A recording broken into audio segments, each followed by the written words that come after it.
Hello student, multi talent 11 में आपका स्वागत है। और आज से हम लोग कक्षा 10वीं के विषय गणित को शुरू कर रहे हैं और इसमें का हम लोग बिल्कुल आधार से सभी तथ्यों परिभाषाओं को समझेंगे और फिर प्रश्नों को हल करेंगे। कक्षा 10 के गणित का पहला पाठ हम लोग शुरू कर रहे हैं और पहला पाठ क्या है? वास्तविक संख्याएं। वास्तविक संख्याएं और वास्तविक संख्याएं किसे कहते हैं? सबसे पहले यह हमको जानना है ना। तो वास्तविक संख्या यानी रियल नंबर। तो वास्तविक संख्याओं की जो परिभाषा है, वास्तविक संख्याएं की जो परिभाषा है वह पहले से हम लोग एक बार पढ़ भी चुके हैं। यानी परमेय और अपरमेय संख्याओं के सम्मिलित रूप को यानी उसके सम्मिलन को हम वास्तविक संख्याएं कहते हैं। और वास्तविक संख्या को अंग्रेजी में हम रियल नंबर्स बोलते हैं और इसे हम आर से सूचित करते हैं। ऐसे इसकी परिभाषा आप बोर्ड पर लिख भी दिए हैं, एक बार देखा जा सकता है कि परमेय तथा अपरमेय संख्याओं के सम्मिलन को वास्तविक संख्याएं कहते हैं। सम्मिलन माने यदि कोई संख्याओं का समूह दिया गया हो और उसमें परमेय संख्याएं और अपरमेय संख्याएं दोनों प्रकार की संख्याएं हो, तो उन दोनों प्रकार के संख्याओं के मिश्रण को हम वास्तविक संख्याएं कहते हैं। और उसमें से कोई भी संख्या हो, वह परमेय हो या अपरमेय हो, हम उसे वास्तविक संख्या कह सकते हैं या उसे हम आर के रूप में प्रदर्शित कर सकते हैं। प्रदर्शित करना यानी दिखा सकते हैं। आज हमें वास्तविक संख्याओं में जैसे जो परमेय संख्या हम लोग पहले पढ़े हैं, तो परमेय संख्या में हमने कितने प्रकार की संख्याओं को पढ़ा है? परमेय संख्याएं कितने प्रकार की होती हैं? दो प्रकार की। एक बताया गया था ना कि एक पूर्णांक और दूसरा भिन्न। अब इसमें जो हम लोग पूर्णांक पढ़े हैं, पूर्णांक भी कितने प्रकार का होता है? तीन प्रकार का। तीन प्रकार का पूर्णांक होता है। एक होता है ऋण पूर्णांक, धन पूर्णांक और शून्य। ठीक है, तो इसमें हम जो पढ़ेंगे तो परमेय संख्याओं में ही पूर्णांक और पूर्णांक के हम धन पूर्णांक के कुछ विशेष गुणों को पढ़ेंगे। जैसे है पहला जो इसका गुण है वह है यूक्लिड विभाजन एल्गोरिथ्म। यूक्लिड विभाजन एल्गोरिथ्म यह क्या है, यह किस पे काम करता है, यह कैसा नियम है, इस पे हम देखेंगे। तो यूक्लिड विभाजन एल्गोरिथ्म पूर्णांकों के विभाजन से संबंधित है। मुख्यतः इसका प्रयोग दो धनात्मक पूर्णांकों के महत्तम समापवर्तक ज्ञात करने के लिए करते हैं। यानी यूक्लिड विभाजन एल्गोरिथ्म पूर्णांकों के विभाजन से संबंधित है और इसका प्रयोग हम लोग किसमें करते हैं? धनात्मक पूर्णांकों के महत्तम समापवर्तक यानी HCF ज्ञात करने के लिए। यहाँ हम लोग जो देख रहे हैं महत्तम समापवर्तक HCF यानी हाईएस्ट कॉमन फैक्टर। ठीक है ना। यानी हम क्या करते हैं, यदि दो धनात्मक संख्याएं दी गई हो तो हम उनका क्या करते हैं? उनका गुणनखंड करते हैं और गुणनखंड करने के बाद उन दोनों धनात्मक संख्याओं के गुणनखंडों में जो सबसे बड़ा गुणनखंड होता है, जो दोनों में होता है, उसी को हम उन दोनों संख्याओं का HCF कहते हैं। समझ में आ रहा है? उदाहरण के तौर पे हम इसे देख सकते हैं। जैसे मान लीजिए कि यह 15 है, यह 20 है। अगर इन दोनों का हम गुणनखंड करें तो गुणनखंड पहले जान लें कि गुणनखंड कितने प्रकार का हो सकता है? दो प्रकार का। एक तो होता है कि हम उसके सभी जो गुणनखंड होते हैं वो ज्ञात करते हैं और एक अभाज्य गुणनखंड ज्ञात करते हैं। तो इसमें हमको 15 का वे सभी गुणनखंड ज्ञात करने हैं, यानी वे सभी संख्याएं ज्ञात करनी है जो 15 के गुणनखंड हैं। जैसे में वैसी सभी संख्याएं जिससे 15 में भाग लगे, उन सभी संख्याओं को हम 15 का गुणनखंड कहेंगे। तो इस प्रकार 15 का गुणनखंड क्या होगा? पहले होगा 1, यानी 1 से 15 विभाज्य होगा, यानी 1 15 का एक गुणनखंड होगा। उसी प्रकार 15 का दूसरा गुणनखंड 3 होगा, यानी 3 से भी 15 विभाज्य होगा, तो 3 भी 15 का एक गुणनखंड होगा। उसी प्रकार 5 होगा और 15। समझ में आ रहा है? 20 का अगर हम गुणनखंड करें तो क्या होगा? 2 4 5 होगा और 5 के बाद क्या होगा? और फिर 20। एचसीएफ हम कैसे ज्ञात करते हैं? तो सबसे पहले हम क्या करते हैं कि जो दो संख्याएं दी गई होती हैं उनका गुणनखंड करते हैं। गुणनखंड दिख रहा है? हाँ। और इन दोनों संख्याओं में वैसी संख्या जो दोनों में उभयनिष्ठ हो, यानी दोनों में हो और सबसे बड़ी, साथ में सबसे बड़ा भी हो। ऐसे तो दोनों में एक भी है, दिखाई दे रहा है ना, लेकिन एक से बड़ा यहाँ देख रहे हैं कि दोनों में 5 भी है। फिर अब इसके आगे यहाँ 15 और यहाँ लास्ट 20 है ना, इन दोनों में एक दोनों में मिल रहा है, फिर 5 दोनों में मिल रहा है ना। तो इसमें कौन बड़ा है, 1 बड़ा है 5 बड़ा? 5। यानी जब 5 बड़ा है तो 15 और 20 का एचसीएफ यानी हाईएस्ट कॉमन फैक्टर, जिसको हम लोग कहते हैं हिंदी में महत्तम समापवर्तक, क्या होगा? 5। यानी हम लिख सकते हैं एचसीएफ इक्वल 5, यानी 15 और 20 का एचसीएफ कितना होगा? 5। समझ में आ गया एचसीएफ कैसे ज्ञात करेंगे? तो हम जान गए कि यह जो यूक्लिड विभाजन एल्गोरिथ्म है यह पूर्णांकों की विभाजन से संबंधित है और इसके मदद से हम दो धनात्मक पूर्णांकों का एचसीएफ ज्ञात करते हैं। समझ में आ रहा है ना? हम एचसीएफ ज्ञात करने में इसका प्रयोग करते हैं। अगला जो नियम है वह होगा यूक्लिड विभाजन प्रमेयिका। ठीक है, तो उसे देखते हैं। यूक्लिड विभाजन प्रमेयिका हमें यह बताती है कि यदि हमारे पास दो धनात्मक पूर्णांक a और b हो तो दो और ऐसे पूर्णांक प्राप्त किए जा सकते हैं जो a बराबर BQ प्लस R के रूप का हो और जहां 0 less than equal to R less than B हो। समझ में आ रहा है ना? इस चैप्टर का यह सबसे एक तरह से महत्वपूर्ण क्या है, सूत्र है जो यूक्लिड विभाजन प्रमेयिका है। और इसी सूत्र की सहायता से हम क्या करेंगे कि प्रश्नों को हल करेंगे।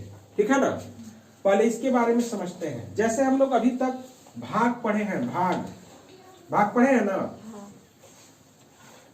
जैसे मान लीजिए कि यह 5 क्या है, भाज्य है, भाज्य। 2 क्या है, भाजक है। तो अगर हम 5 भाज्य में 2 भाजक से भाग दे तो हमें यहाँ पर क्या होगा, कुछ भागफल प्राप्त होगा ना, और इसके साथ यहाँ शेषफल भी प्राप्त होगा।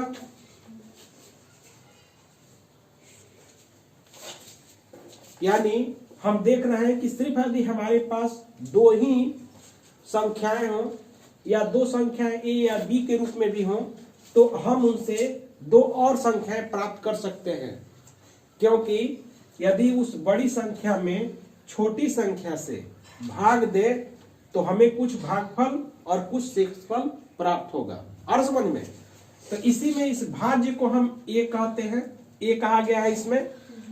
यह जो भाजक है इसको b कहा गया है और ऐसे भागफल को हम q से q कहते हैं और यहाँ जो शेष है उसको हम किससे दर्शाते हैं, r से।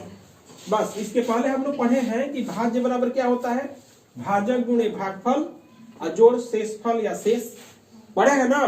बस इसी पैटर्न पर यह है। यदि हमको भाज्य यानी भाज्य बराबर a लिखा गया तो भाजक गुणे भागफल होगा ना इसके बराबर, और भाजक क्या है हमारा, b है, और भागफल क्या है, q है।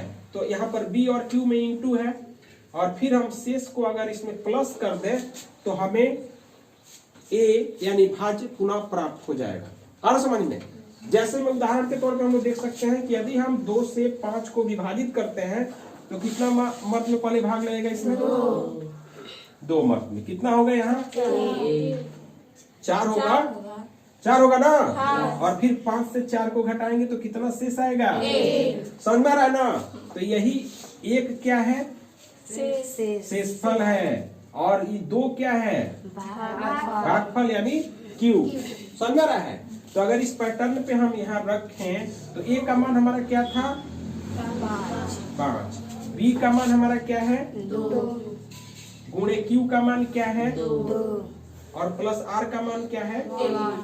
तो आप देख रहे हैं कि जब हम इसे हल करते हैं तो 2 दूनी 4 में 1 जोड़ेंगे तो क्या होगा 5। दोनों पक्ष बराबर हो गया ना। तो यही जो पैटर्न है इसे हम कहते हैं यूक्लिड विभाजन प्रमेयिका।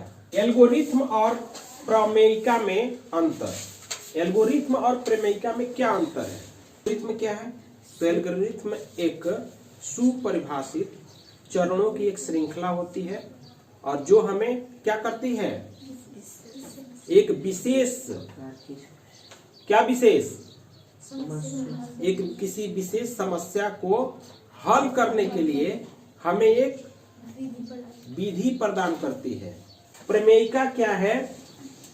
तो प्रमेयिका एक सिद्ध किया हुआ कथन है और इस कथन के द्वारा हम किसी दूसरे कथन को सिद्ध करते हैं और वही क्या है, प्रमेयिका कहलाता है। समझ में आ गया? यानी प्रमेयिका एक सिद्ध किया हुआ कथन होता है। अब उदाहरण देखा जाए तो जैसे हम जानते हैं कि यदि कोई त्रिभुज हो तो अगर कोई त्रिभुज हो और उस त्रिभुज की जो बड़ी भुजा का जो वर्ग है उसके 2 छोटी भुजाओं के वर्गों के जोगफल के बराबर है तो फिर वह जो त्रिभुज होगा वह कैसा त्रिभुज होगा, समकोण त्रिभुज होगा। तो यह किसके द्वारा, किस, अगर प्रमेयिका की बात करें या विधि की बात करें तो वह किस विधि के द्वारा हमको पहले से पता है, तो पाइथागोरस प्रमेय के द्वारा हम पहले से जानते हैं कि यदि किसी त्रिभुज की बड़ी भुजा का वर्ग उसके शेष 2 छोटी भुजाओं के वर्गों के जोगफल के बराबर हो तो वह जो त्रिभुज होगा वह एक समकोण त्रिभुज होगा। और समझ में, तो यह जो है एक प्रमेयिका है, एक प्रमेय है, प्रमेय यानी एक प्रमेयिका है और इसी की सहायता से हम किसी दूसरे त्रिभुज को संपूर्ण सिद्ध करने में इसका प्रयोग करेंगे। हाँ, तो अब हम लोग देखेंगे कि अंकगणित का आधारभूत प्रमेय। तो अंकगणित का जो आधारभूत प्रमेय है यह किस पर आधारित है या इसकी सहायता से हम क्या करते हैं, तो इस प्रमेय का संबंध धनात्मक पूर्णांकों के गुणन से है। जैसे अगर हम 3 ले लें और फिर 9 ले लें, अगर दोनों का गुणज ज्ञात किया जाए तो 3 का गुणज क्या होगा, 3 का गुणज, 3 का गुणज 3 से शुरू होगा, 3 फिर 6, 3 एकम 3, फिर 2 से गुणा करेंगे, 3 दूनी 6 और 3 तरीके 3 चौके 12, ऐसे करके बढ़ेगा ना। और फिर यह क्या है 9, इसका गुणन करेंगे तो 9, पहले 9 एकम 9, फिर 9 दूनी 18, 3 27, 9 चौके 36, इस प्रकार से आगे बढ़ेगा ही। समझ में आ रहा है? तो इसमें तुम देख रहे हो इसकी सहायता से हम क्या निकालते हैं, 2 धनात्मक पूर्णांकों के गुणन से हमें क्या प्राप्त होता है, तो इसकी सहायता से हम एलसीएम ज्ञात करते हैं। ठीक है ना, हम लोग उसमें पढ़े हैं ना कि लोवेस्ट कॉमन मल्टीप्लाइज। ठीक है, जैसे यहां देख रहे हो 3 का गुणज 9 का गुणज, ठीक है, और इसमें अगर इससे हम इसकी सहायता से एलसीएम ज्ञात कर सकते हैं। एलसीएम में तुम जानते हो क्या होता है, लघुत्तम समापवर्त्य। समापवर्त्य, यहाँ जो अपवर्त्य है ना उसका अर्थ ही होता है गुणज, और इसमें हम देखते हैं कि वह गुणज, वह छोटा सा छोटा गुणज जो दोनों में हो। इसके पहले हम लोग जो एचसीएफ देखे हैं उसमें क्या देखे हैं कि वह गुणनखंड जो बड़ा से बड़ा हो और दोनों में हो, लेकिन इसमें का वह छोटा सा छोटा गुणज जो दोनों में हो। तो तुम देख रहे हो कि यह इसमें क्या है, इसमें भी 9 है और इसमें भी 9 है। अब इससे छोटा देखा जाए तो इसमें तो 9 से छोटा कुछ है ही नहीं है, और इसमें देख रहे हो तो जो है तो इसमें फिर नहीं है। यानी इन दोनों में 9 क्या है? 9 एक ऐसा गुणज है जो दोनों में उभयनिष्ठ है। तो अगर हम इसका एलसीएम निकालें, एलसीएम समझ रहा है ना, तो कितना होगा? 9। यानी एलसीएम माने लघुत्तम समापवर्त्य।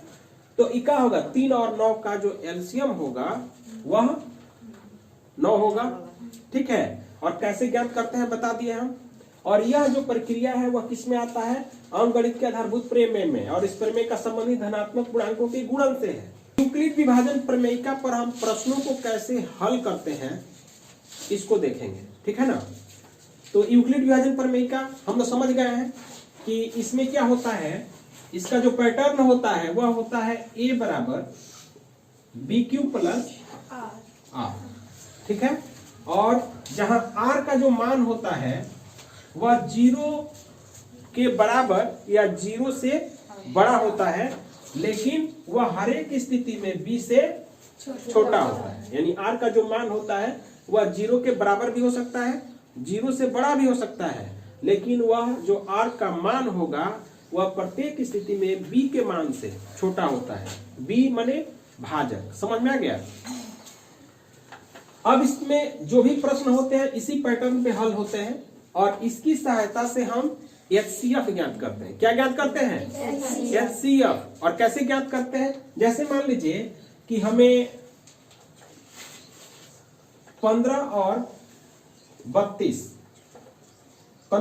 दिख रहा है, इसका HCF ज्ञात करना है। HCF ज्ञात करना है ना, तो कैसे हम ज्ञात करेंगे? तो हम लोग भाग विधि से HCF ज्ञात करना पहले से जानते हैं या सीख चुके हैं। जैसे में हम लोग भाग विधि से ज्ञात करते थे ना कि यहाँ 32 होता था बीच में। बड़ी संख्या को हम लोग हमेशा बीच में रखते हैं, और जो छोटी संख्या होती है उससे हम इसे विभाजित करते हैं, क्योंकि यह क्या है, अभी हम लोग पढ़े ना कि यूक्लिड विभाजन एल्गोरिथ्म जो है वो क्या है, विभाजन पर निर्भर है। और एल्गोरिथ्म का मतलब हम लोग समझे हैं कि वो क्या होता है, चरण दर चरण एक क्रमागत बिल्कुल किसी समस्या को हल करने का एक विधि होता है। तो हम लोग क्या कर रहे हैं, 32 और यहाँ पे देख रहे हैं क्या है 15, यानी 15 से हम 32 में भाग के माध्यम से HCF ज्ञात कर रहे हैं। पहले कितने बार में भाग जाएगा जी? 2 बार में। क्या होगा यहाँ 30। क्या शेष आएगा? 2। फिर इस 2 से पुनः 15 को विभाजित करेंगे, क्या होगा? कितनी बार में? 2 सत्ते 14। यहाँ 5 से 4 को घटाएंगे 1 से 1 को घटाएंगे 0 लिखेंगे। ये हमेशा ध्यान रखना है कि 1 से 1 गया और ये कटा, ऐसा करेंगे नहीं, क्या कटता नहीं है। कभी भी हम बराबर संख्याओं को घटाते हैं तो उसका मान 0 होता है। फिर देख रहे हैं कि यहाँ 1 बचा ना, फिर देख रहे हैं 1 बच रहा है ना, तो हम क्या करेंगे, 1 से पुनः 2 को विभाजित करेंगे, और ये कितनी बार में विभाज्य होगा? 2 बार में। समझ में आ रहा है? और जब यहाँ शेषफल जब 0 प्राप्त हो जाएगा तो यहाँ पर जो भाजक होगा वही क्या होगा? HCF होगा। समझ में आ रहा है ना? यह जो 1 है वही क्या है? हमारा 15 और 32 का HCF है। समझ में आ गया? और इसी को जब हम एल्गोरिथ्म में, यानी प्रमेयिका, यूक्लिड विभाजन प्रमेयिका है और इसमें हम HCF ज्ञात कर रहे हैं, तो जब हम एल्गोरिथ्म में एक बिल्कुल क्रमागत ढंग से जब इसे हम लिखते हैं इस पैटर्न पर, तो कैसे लिखते हैं? पहले तो हम इसे लिखेंगे ऐसे, A बराबर BQ प्लस R। पहली स्थिति में आप देख रहे हैं, अभी बताया था ना कि A अगर यहाँ पर A का मान मतलब क्या है? 32 है ना, यानी 32 बराबर 15 गुणे 2, 15 गुणे 2 और जोड़ कितना, क्या शेषफल है यहाँ? 2 है ना, तो हम इसमें 2 ऐड कर देंगे। तो देख रहे हैं फिर 32 प्राप्त होगा ना। दूसरी स्थिति में, ये तो रहा पहली स्थिति। दूसरी स्थिति में क्या देख रहे हैं कि यहाँ पर भाज्य जो है क्या है? 15 है ना, फिर लिखेंगे 15 बराबर, तो 2 गुणे 7, 2 गुणे 7 और प्लस शेषफल क्या आ रहा है? 1। फिर तीसरा स्टेप क्या है यहाँ पर? 2 बराबर 1 गुणे 2 जोड़ 0। जब यह 0 हो जाएगा, एक तो पहले हम इसको तब तक हल करेंगे जब तक शून्य माने शेषफल बिल्कुल शून्य ना हो जाए, और यहाँ पर जब शून्य हो जाएगा तो उसका जो भाजक होगा वही क्या है, b है, और यह यही क्या है, HCF है, ठीक है ना। तो यहाँ पर लिख सकते हैं कि इस प्रकार